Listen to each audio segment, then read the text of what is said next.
પાટનગર network news અસલ ગુજરાતી મિજાજ.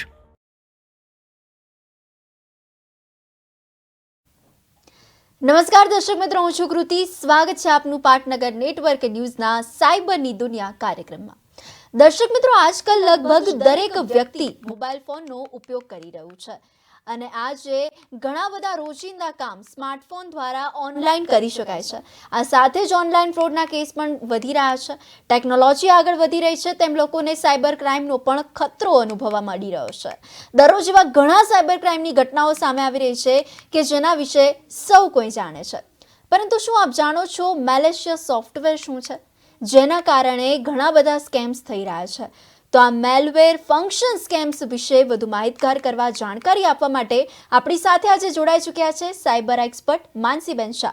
સૌપ્રથમ તો સ્વાગત છે આપનું પાટનગર નેટવર્ક ન્યૂઝના સાયબરની દુનિયા કાર્યક્રમમાં.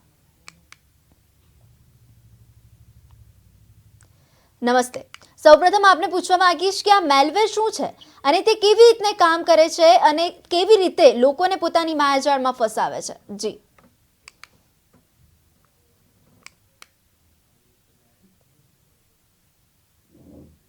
નમસ્કાર દર્શક મિત્રો, હવે તમને જેમ ખબર છે કે સાયબર ફ્રોડ રોજ નવી નવી પદ્ધતિથી ફ્રોડ કરી રહ્યા છે. તો તમારા જાણકારી માટે અને તમને ચેતવવા માટે અત્યારે અમે સિસ્ટમ્સમાં કઈ રીતે એ લોકો અટેક કરીને સિસ્ટમને હેક કરે છે, તમારા બેંકના પાસવર્ડ કે તમારા પૈસાની ચોરી થાય છે એ કઈ રીતે થાય છે, તો અત્યારે એના માટે હું સમજાવવા જઈ રહી છું માલવેર. હવે માલવેર એક એવું ફંક્શન છે જેની અંદર ઘણી બધી સબ ટાઈપ હોય છે, પણ મેઇન જે છે માલવેર. હવે માલવેર એવું છે કે જે એક પ્રકારનું મેલિશિયસ સોફ્ટવેર છે. તો મેલિશિયસ સોફ્ટવેર શું કરે છે કે આપણી સિસ્ટમમાં જઈને આપણા સિસ્ટમને જ નુકસાન પહોંચાડે છે. લાઈક આપણા ફાઇલ્સ હોય, આપણા મતલબ ડોક્યુમેન્ટ્સ હોય કે આપણી કોઈ પણ વિડીયોઝ ક્લિપિંગ હોય, એ બધાની અંદર એ એન્ટર કરીને એને નુકસાન પહોંચાડે છે. તો એકચ્યુઅલી માલવેર એ જાતનું પેરેન્ટ છે. અને બીજા બધા જે હું તમને ટાઈપ્સ બતાવીશ કે જેમાં આવે છે વાયરસ, વોર્મ, પછી સ્પાયવેર, ટ્રોજન અને બીજું એક છે રેન્સમવેર. આ બધા એના લાઈક ચાઇલ્ડ છે, લાઈક પેરેન્ટ જે છે, જેમ આપણે માતા પિતા કરીને કહીએ છીએ, તો પેરેન્ટ એ માલવેર ફંક્શન છે. અને એ બધાની અંદર એમના જે બચ્ચાઓ હોય છે, આઈ મીન કિડ્સ, એ કામ કરે છે અલગ અલગ રીતે. તો એ અલગ અલગ રીતની જે હું તમને હમણાં નીચે વાતો કરીશ. તો પહેલા તો માલવેર એટલે એક સોફ્ટવેર તમારા કમ્પ્યુટરમાં એન્ટર થઈ જાય છે તો તમારા કમ્પ્યુટરની બધી સિસ્ટમને એ નુકસાન પહોંચાડે છે. તો એ રીતે જેમ કે અત્યારે હેકર્સ લોકો પણ તમારા કમ્પ્યુટરમાં કે તો લેપટોપમાં કે ફોનમાં એવી રીતે એન્ટર થાય છે કે જે તમને ખબર પડતી નથી અને તમારા સિસ્ટમને નુકસાન પહોંચાડે છે. એમાં કોઈ પણ રીતે આવી શકે. લાઈક તમને પોતાની રીતે લાઈક તમને એમ થાય છે કે મારા કમ્પ્યુટરમાં કે મારા લેપટોપમાં તો એવું કશું છે નહીં, પણ ફોર એક્ઝામ્પલ અગર તમે કોઈ બેંકના કર્મચારી હોવ તો અને ડેટા તમારા લેપટોપમાં હોય તો તમારા ડેટાને ઇટ મીન્સ કે બેંકના ડેટાને કેટલું નુકસાન પહોંચાડે છે. બેંકના જેટલા પણ લોકો છે એ બધાનો ડેટા ચોરી થાય છે, પછી એનો અલગ અલગ રીતે મિસયુઝ કરવામાં આવે છે. તો આ રીતે માલવેર ફંક્શન કામ કરે છે. હવે એમાં ફરી સૌ પ્રથમ ટાઈપ તો હું મતલબ આપણે સમજીએ કે વાયરસ. વાયરસ એ એકદમ કોમન અત્યારે બધાને ખબર હોય છે કે બધાની સિસ્ટમમાં વાયરસ એન્ટર થાય તે સિસ્ટમને ખરાબ કરી નાખે છે. પરંતુ વાયરસ એ વસ્તુ છે કે જે રિમોટલી અને અનરિમોટલી પણ આવે.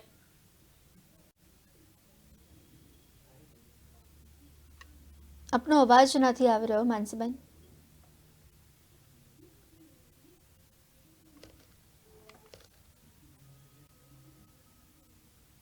આપનો અવાજ નથી આવી રહ્યો માનસીબેન. કોઈ વાયરસ હશે તો એ તમે તમારા લેપટોપમાં એન્ટર કરો છો કાં તો કમ્પ્યુટરમાં એન્ટર કરો છો, તો એ તમારી પેનડ્રાઈવની અંદર જે વાયરસ છે તમારી ફાઇલો સાથે અટેચ થઈ જાય છે. મતલબ એ પોતે એકલો કામ નથી કરતો, ઇન્ડિપેન્ડન્ટ નથી કામ કરતો. એ તમારી કોઈ પણ સિસ્ટમમાં લાઈક કોઈ પણ ફાઇલ્સ હોય છે, કોઈ પણ સોંગ્સ કે વિડીયોઝ કે મૂવીઝ, એ કોઈની સાથે પણ અટેચ કરીને એ તમારા પ્રોગ્રામને આખો મોડિફાઈ કરી નાખે છે.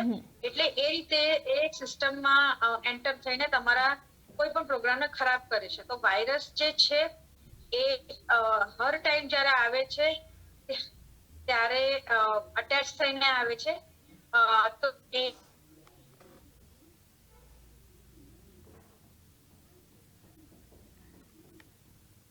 તો એમાં તમે મતલબ એન્ટીવાયરસ તમારા લેપટોપ કાં તો કમ્પ્યુટરમાં એન્ટર હોવું જોઈએ.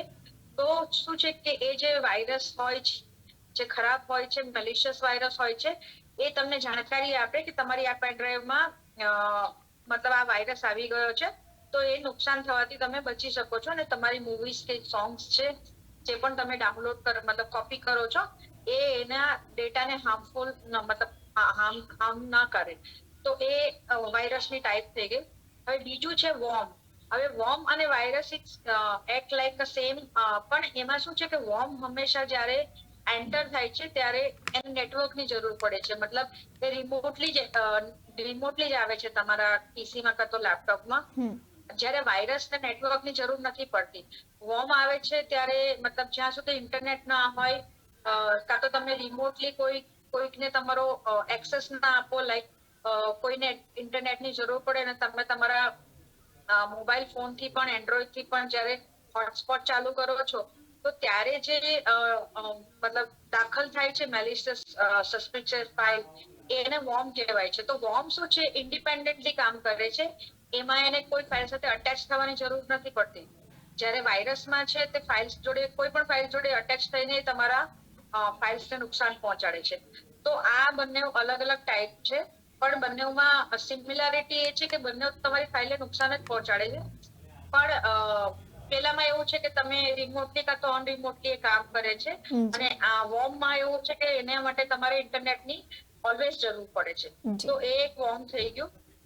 અને વોર્મ એ છે કે તમારો પ્રોગ્રામ આખો મોડિફાઈ કરી નાખે છે અને પછી એ વોર્મ તમારા પ્રોગ્રામને ખરાબ કરે છે.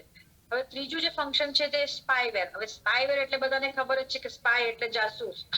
હવે એમાં જાસૂસી કરે છે, જેમ કે આપણે ફોર એક્ઝામ્પલ જે રિયલ દુનિયામાં આપણે કોઈકને જાસૂસી કરવાની હોય તો આપણે એને પૈસા આપીને જાસૂસી કરાવીએ છીએ અને એની પાસે આપણે ઇન્ફોર્મેશન કલેક્ટ કરીએ છીએ. તો આ જ રીતે જ્યારે સ્પાયવેર છે એ આપણા કમ્પ્યુટરમાં દાખલ થાય છે અને સોફ્ટવેરમાં જઈને એ આપણા ડેટાની ચોરી કરે છે. એટલે સ્પાય રીતે એ આપણા કમ્પ્યુટર્સના ડેટાને મતલબ એ ઓબ્ઝર્વ કરે છે અને પછી એ ડેટા બીજાને ટ્રાન્સફર કરે છે.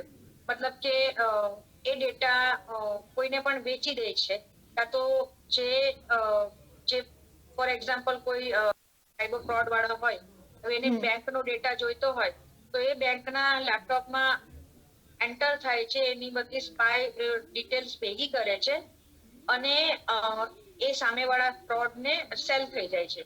ફોર એક્ઝામ્પલ હવે આપણું કોઈ રેલવેનું મિનિસ્ટ્રી છે, કોઈ ગવર્મેન્ટની ઓફિશિયલ વેબસાઇટ છે. હવે સ્પાયવેર એમાં દાખલ થઈ જાય તો તમને ખબર છે કે રેલવે મિનિસ્ટ્રીનો હિસાબ કિતાબ કેટલો મોટો હોય છે, કે કોઈ લીગલી વેબસાઇટ હોય છે, લીગલ ગવર્મેન્ટ કોઈ હોય છે, એ લોકો કામ કરે છે તો મોટું નુકસાન પહોંચે છે. તો ફંક્શન છે. પછી બીજું એક જે ફંક્શન છે રેન્સમવેર. હવે રેન્સમવેરમાં એવું છે કે જેમ સ્પાયવેર જ્યારે ડેટા ચોરે છે એટલે રેન્સમ એટલે કે પૈસાની માંગણી કરી જાય. ફોર એક્ઝામ્પલ ફિરૌતી. હવે કોઈ પણ જગ્યાએ સપોઝ કોઈ બાળક કિડનેપ થઈ જાય છે કાં તો કોઈ પૈસાદાર વ્યક્તિના ફેમિલીમાંથી કોઈ કિડનેપ થઈ જાય છે તો સામેવાળા શું કરે છે, કિડનેપર્સો પૈસા માંગે છે એમને છોડાવવા માટે. તો આ જ રીતે રેન્સમવેર ઓપરેટિંગ સિસ્ટમમાં કામ કરે છે કે એ શું કરે છે, તમારા સિસ્ટમમાં એવો અટેક કરે છે કે તમારી સિસ્ટમને અંદરથી બ્લોક કરી નાખે છે. લાઈક અમુક વસ્તુ બ્લોક કરી નાખે છે જેનાથી તમારી સિસ્ટમ કામ કરવાની બંધ કરી દે છે. હવે સિસ્ટમ કામ કરવાની બંધ કરી દે, હવે એ સિસ્ટમને પાછી ચાલુ કરવા માટે આપણે એ લોકોને રેન્સમવેર આપવું પડે છે. ઇટ્સ કાઇન્ડ ઓફ કે આપણે જેમ પૈસા આપીએ છીએ સામેવાળા માણસને. હવે એ લોકો શું કરે છે કે આ જે રેન્સમવેર છે એ લાઈક વચ્ચે બિટકોઇન નું બહુ માર્કેટ ચાલ્યું હતું, તો એ લોકો પૈસા નથી લેતા, લાઈક નોટ બાય કેશ, જી. પણ બિટકોઇન ના સ્વરૂપમાં તમારી પાસે માંગણી કરે કે પછી કાં તો ગિફ્ટ કૂપન્સ ની માંગણી કરે, પણ એ અમાઉન્ટ બહુ મોટી હોય છે. લાઈક ફોર એક્ઝામ્પલ કોઈ બેંકના કોઈ પણ એક બેંક હોય એના બદલે એટીએમ લાગેલા હોય છે, એટીએમ મશીન. હવે એ લોકો શું કરે છે, જે રેન્સમવેર હોય છે એટીએમ મશીન્સ પર અટેક કરે છે. હવે એટીએમ મશીન્સ પર અટેક કરે છે એટલે એટીએમ માંથી પૈસા નીકળવાના બંધ થઈ જાય છે, એટીએમ મશીન્સ ની બધી કાર્યવાહી ઠપ થઈ જાય છે. તો એ એટીએમ ને પાછી ચાલુ કરવા માટે આ લોકો રેન્સમવેર બેંક પાસેથી ડિમાન્ડ કરે છે કે તમે અમને બિટકોઇન ના ફોર્મમાં આટલું આપો, કાં તો કોઈ પણ એક ફોર્મમાં એ લોકો તમારી પાસેથી ફિરૌતીની માંગણી કરે છે. તો એ જે થઈ ગયું છે એ રેન્સમવેર. તો આ રીતે કામ કરે છે. હવે બીજું એક છે જે રૂટ કીટ. હવે રૂટ કીટ એ શું છે કે જેમ કે તમારા પ્રોગ્રામને રૂટ થી ખતમ કરી રાખે. રૂટ એટલે સપોઝ કોઈ ફોર એક્ઝામ્પલ કોઈ એક ટ્રી હોય છે, એની જો જડ જેટલી મજબૂત હોય છે એ ટ્રી એવી એટલું જ મજબૂત ઊભું હોય છે. તો હવે આ જે વાયરસ છે, મતલબ આ જે કેવી રીતે કામ કરે છે કે તમારા રૂટ એટલે તમારી જડને જ કાપી નાખે. હવે જડને કાપી નાખે છે એટલે એ ટ્રી આગળ વધવાનું જ નથી, એ ગ્રો થવાનું જ નથી. તો એ રીતે આ જે રૂટકીટ વાયરસ જે છે એ તમારા સિસ્ટમમાં એન્ટર થાય છે અને તમારા સિસ્ટમની જે મેઇન ડ્રાઈવ હોય છે, લાઈક લોકલ હાર્ડ ડિસ્ક, જેમાં જે સી ડ્રાઈવ હોય છે, યા તો જે મેઇન કન્ફિગરેશન હોય છે લેપટોપ કાં તો કમ્પ્યુટરનું, એ જ અટેક કરીને એને જ બંધ કરી દે છે. એટલે પછી તમારા કોઈ સોંગ, કોઈ વિડીયોઝ કે કોઈ ફાઇલ્સ કાં તો મતલબ કોમ્પ્યુટર ચાલુ જ નથી થતું. તો આ રીતે જે રૂટકીટ છે એ તમારી આખી ડ્રાઈવને ક્રેશ કરી નાખે છે. ઘણી વાર તમે સાંભળ્યું હશે કે તમારું લેપટોપ, કમ્પ્યુટર ક્રેશ થઈ જાય છે. તો એ ક્રેશ આને લીધે થાય છે કે એ રૂટકીટ જે છે એ તમારા કમ્પ્યુટરમાં આવી ગયું છે. તો એ રીતે એ વર્ક કરે છે. હવે બીજું એક છે જે ટ્રોજન હોર્સ. ટ્રોજન હોર્સ શું છે કે એનો જે ટ્રુ મિનિંગ હોય ને એનાથી એ હટીને કામ કરે છે. ફોર એક્ઝામ્પલ કે કોઈ બેંક છે, હવે બેંકનું એટીએમ મશીનમાંથી પૈસા નીકાળવાનું કામ હોય છે, પૈસા મતલબ લોકોને આપવાનું અને એ રીતે પૈસા અંદર જમા કરાવવાનું. પણ અગર બેંકનું એટીએમ પૈસા આપવા એના ખાતેદારોને આપવા કે જમા કરવાની જગ્યાએ કોઈ બીજું કામ કરવા લાગે કે જે એના મશીન્સમાં ઇન્સ્ટોલ થયું જ નથી, તો એને ટ્રોજન હોર્સ કહેવાય છે.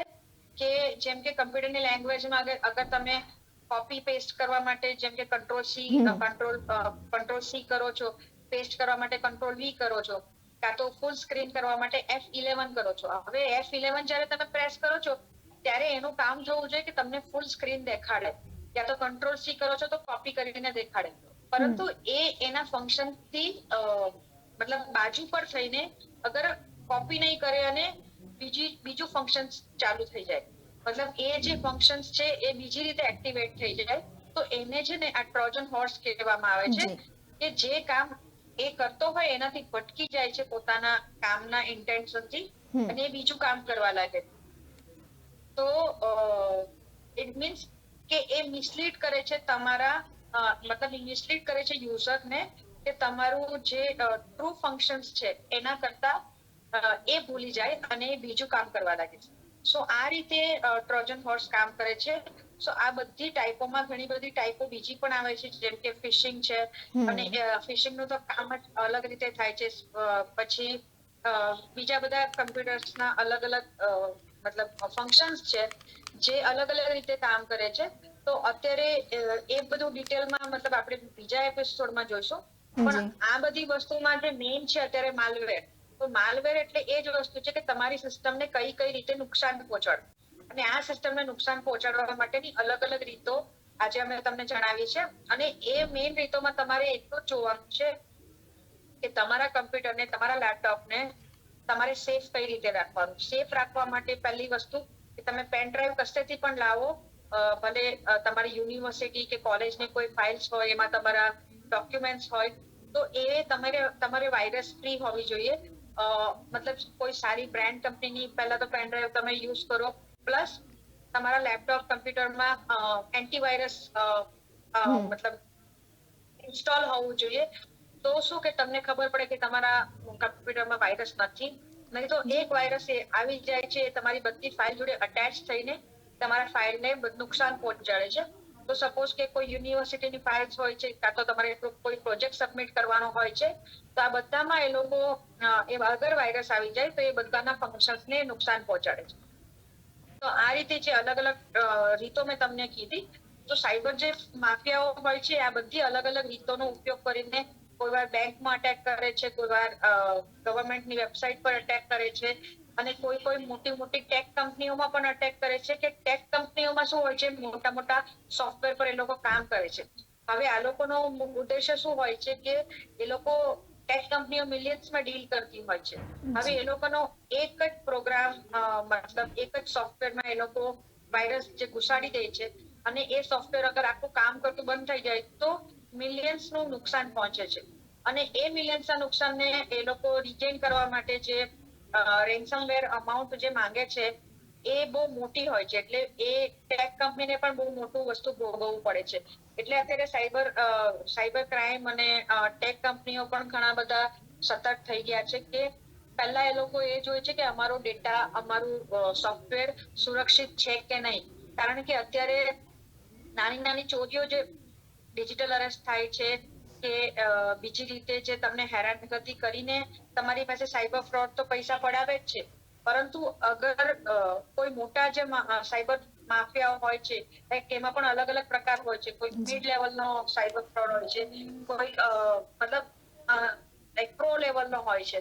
તો એ લોકો શું કરે છે, આખી કંપની પર અટેક કરે છે, આખી કંપનીના સોફ્ટવેર પર અટેક કરે છે. તો એને માટે એ લોકો ધ્યાન રાખવાની જરૂર છે કે તમારી કંપનીમાં અટેક ના થાય એને માટે તમારે કયા કયા પગલા લેવા જોઈએ. સાયબર એક્સપર્ટને હાયર કરીને પહેલા તો એ લોકો સોફ્ટવેરની ચકાસણી કરે છે કે આ સોફ્ટવેર અમારી કંપનીમાં અગર એન્ટર અમે કરીએ તો મેઇનલી તો એમની સિસ્ટમ્સને હાર્મ ના થાય, એમના ડેટાને હાર્મ ના થાય, અને એમને જે મિલિયન્સનું નુકસાન થવાનું છે એમાંથી એ લોકો બચી શકે. તો આ રીતે આ બધી પ્રકારો છે અલગ અલગ. નેક્સ્ટ ટાઈમ પણ હું તમને અલગ અલગ પ્રકારો બીજી રીતે જણાવીશ કે હજુ કઈ રીતે સાયબર ફ્રોડો એક્ટિવેટ કરે છે આપણી સિસ્ટમને અને કઈ રીતે આપણો ડેટા ચોરી કરે છે. જી બિલકુલ.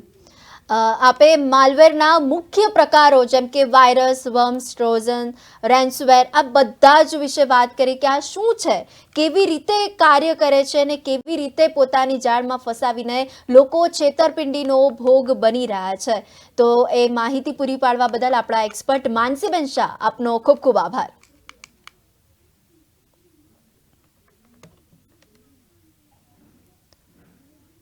દર્શક મિત્રો, જે ખરાબ નકશાઓની સાથે ડિઝાઇન કરવામાં આવ્યું છે તે કમ્પ્યુટર, સ્માર્ટફોન અથવા નેટવર્ક સિસ્ટમને નુકસાન પહોંચાડે છે આ માલવેર સિસ્ટમ, અને ડેટા પણ ચોરી લે છે. સ્કેમ એવી ચીટિંગ પદ્ધતિઓ છે, કેવી છે મેલવેર, શું છે, કેવી રીતે કાર્ય કરે છે, બધા જ વિશે વિગતવાર માહિતી આપવા બદલ માનસીબેને આપી. તો આવી જ રીતના સાવધાન રહો, સતર્ક રહો એ સંદેશની સાથે ફરી મળીશું સાયબરની દુનિયા કાર્યક્રમમાં.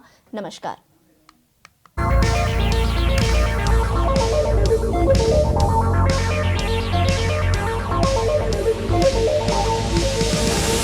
પાટનગર નેટવર્ક ન્યૂઝ, અસલ ગુજરાતી મિજાજ.